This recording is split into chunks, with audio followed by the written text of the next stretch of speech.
Hello friends पिछले videos में हमने इंडियन कॉन्स्टिट्यूशन को शुरू किया था और इस सीरीज में हमें 1773 से 1947 तक जितने भी एक्ट आए थे सबको देखना था। 1773 से 1858 तक के एक्ट कल कर लिए थे, 1858 से 1947 हमें करना है। फ्रेंड, जैसे ही 1858 में ब्रिटिश क्राउन ने शासन अपने हाथों में लिया था, उसके बाद 3 जो एक्ट आए थे वो इंडियन काउंसिल एक्ट आए थे।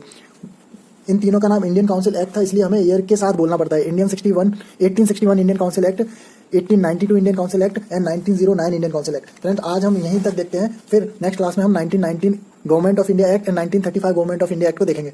लेकिन फ्रेंड्स, 1861 इंडियन काउंसिल एक्ट यानी भारत परिषद अधिनियम को जानने से पहले हमें पिछली क्लास का रिवाइज करना होगा।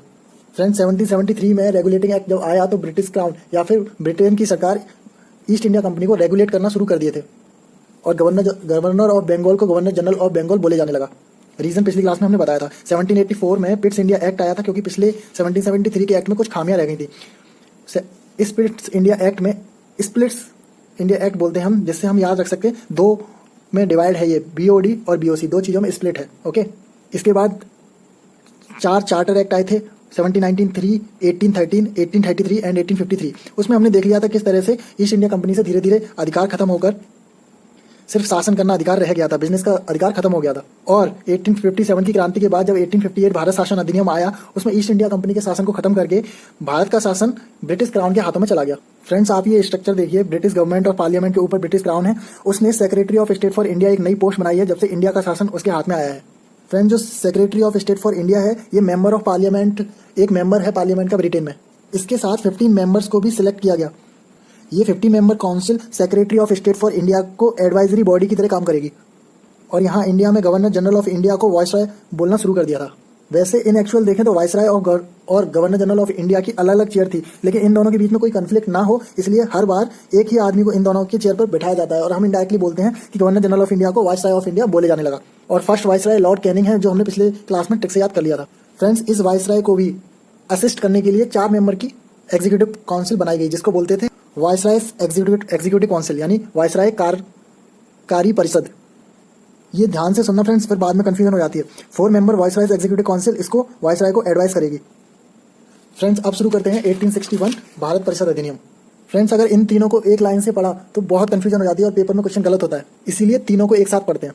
फ्रेंड्स, बस आप एक पॉइंट पकड़ के चलिए। 1861 पहले भारत परिषद अधिनियम में फाइनेंशियल मैटर में क्वेश्चन करने की इजाजत नहीं थी। ओके फ्रेंड्स, 1861 के पहले भारत परिषद अधिनियम में फाइनेंशियल मैटर के ऊपर क्वेश्चन पूछने की इजाजत नहीं थी। किसको नहीं थी, क्या नहीं थी, अभी देखेंगे। फिर आया 1892 का भारत परिषद अधिनियम। इसमें फाइनेंशियल क्वेश्चन पूछने की इजाजत तो थी, लेकिन 6 दिन पहले नोटिस देना पड़ता था। यानी फाइनेंशियल मैटर के क्वेश्चन तो पूछ सकते हो, लेकिन 6 दिन पहले नोटिस देना पड़ता था। और इसमें लेकिन सप्लीमेंट्री क्वेश्चन नहीं पूछ सकते थे, मतलब क्रॉस क्वेश्चन नहीं कर सकते थे। लेकिन 1909 का इंडियन काउंसिल एक्ट और जो लास्ट इंडियन काउंसिल एक्ट था, उसमें फाइनेंशियल क्वेश्चन तो पूछ सकते थे और साथ ही साथ सप्लीमेंट्री क्वेश्चन भी पूछ सकते थे। ओके फ्रेंड्स, अब 1861 का इंडियन काउंसिल एक्ट देखते हैं। भारत में ये वायसराय है और इसको एडवाइस करने के लिए एक एग्जीक्यूटिव काउंसिल भी है 4 मेंबर की, जो 1858 में बनी थी, हमने देख रखा था।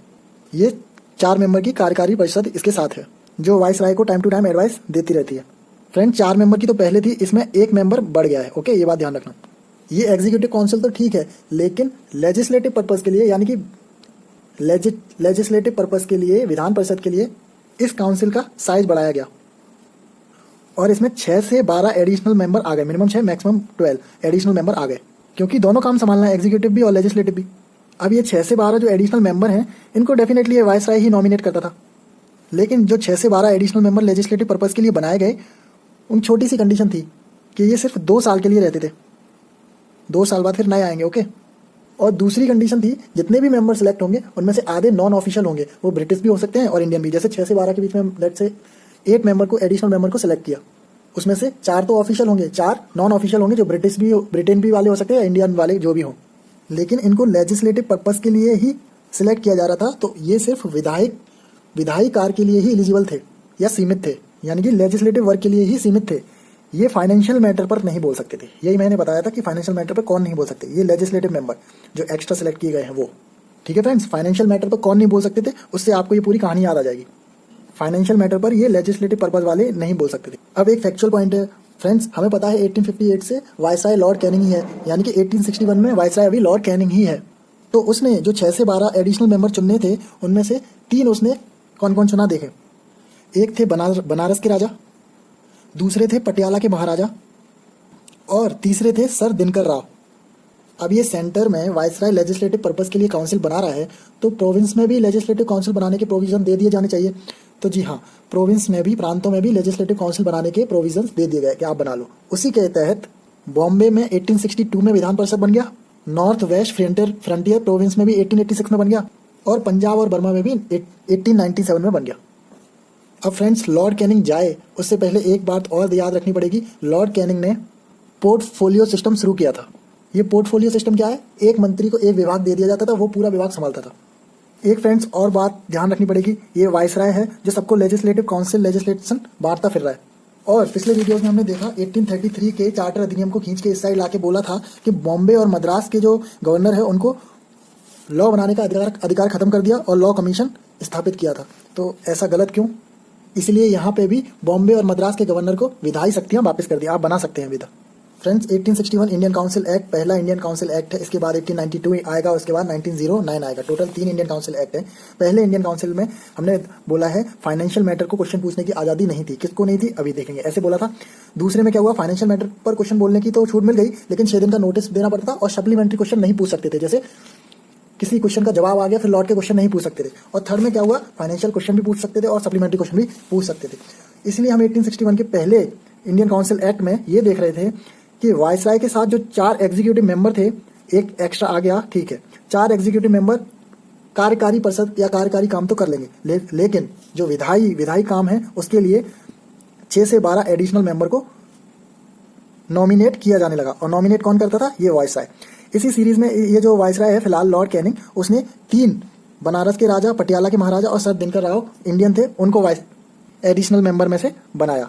ठीक है, इन 6 से 12 जो एडिशनल मेंबर थे उनकी 2 कंडीशन थी कि सिर्फ पहले 2 साल तक ही रहते थे और हाफ जो होते थे वो नॉन ऑफिशियल होते थे, जिसमें ब्रिटेन भी वाला हो सकता था या इंडियन हो सकता था, तभी तो ये इंडियन सेलेक्ट किया। ठीक है, और इनका जो लेजिस्लेटिव पर्पस के लिए जो मेंबर चुने जा रहे हैं वो सिर्फ लेजिस्लेटिव काम यानी विधायी कार्य तक ही सीमित थे, वो फाइनेंशियल मैटर पर क्वेश्चन नहीं कर सकते थे। उसके बाद जब यहाँ पर सेंटर में लेजिस्लेटिव पर्पस के लिए मेंबर सेलेक्ट हो रहे हैं तो प्रोविंस में, प्रांतों में भी लेजिस्लेटिव काउंसिल बनाने के प्रोविजन हो गए, छूट दे दी गई और इस हिसाब से यहाँ 4 जगह ये विधान परिषद बन गए। फिर लॉर्ड कैनिंग जब जा रहा था उससे पहले ही एक बात हमने यहाँ याद रख ली कि लॉर्ड कैनिंग ने पोर्टफोलियो सिस्टम शुरू किया था और सबको जब लेजिस्लेशन मिल ही रहा है तो बॉम्बे और मद्रास से जो 1833 के 3rd चार्टर एक्ट में छीना गया था विधायी शक्ति, वो फ्रेंड्स हमने यहाँ देखा कि लेजिस्लेटिव पर्पस के लिए अलग मेंबर हैं और एग्जीक्यूटिव पर्पस के लिए अलग मेंबर हैं। इसका मतलब ये तो पार्लियामेंट्री सिस्टम हो गया, संसदीय प्रणाली। क्योंकि संसदीय प्रणाली में भी तो यही होता है कि एग्जीक्यूटिव अलग, लेजिस्लेटिव अलग और जुडिशरी अलग, उसको हम पार्लियामेंट्री सिस्टम ऑफ इंडिया बोलते हैं। तो पहली बार ये पार्लियामेंट्री सिस्टम ऑफ इंडिया तो नहीं हो गया। तो फ्रेंड्स ध्यान रखना, नहीं, ये पार्लियामेंट्री सिस्टम ऑफ इंडिया पहली बार नहीं हुआ है, क्योंकि 1853 में जब ईस्ट इंडिया कंपनी थी, जब सिविल सर्विसेज के लिए ओपन कंपटीशन हुआ था, तभी ये सिस्टम आ गया था कि एग्जीक्यूटिव के अलग मेंबर और लेजिस्लेटिव फंक्शन के लिए अलग मेंबर। तभी इसको बोल दिया गया था कि पार्लियामेंट्री सिस्टम ऑफ गवर्नमेंट की एक परिकल्पना है। ओके, ये क्वेश्चन आ चुका है पेपर में। चौथे चार्टर एक्ट 1853 में ही पहली बार पार्लियामेंट्री सिस्टम ऑफ गवर्नमेंट की परिकल्पना हो चुकी थी। बस फ्रेंड, 1892 और 1909 का एक्ट है, उसमें आपको ये पता है कि फाइनेंशियल मैटर पर कौन क्वेश्चन पूछ सकता है, सप्लीमेंट्री नहीं पूछ सकता, और 1909 में कौन क्वेश्चन पूछ सकता है, सप्लीमेंट्री नहीं पूछ सकता। यही लीगल मेंबर यानी लेजिस्लेटिव पर्पस के लिए जो मेंबर हैं वो। तो 1892 1909 हम नेक्स्ट वीडियो में देखते हैं।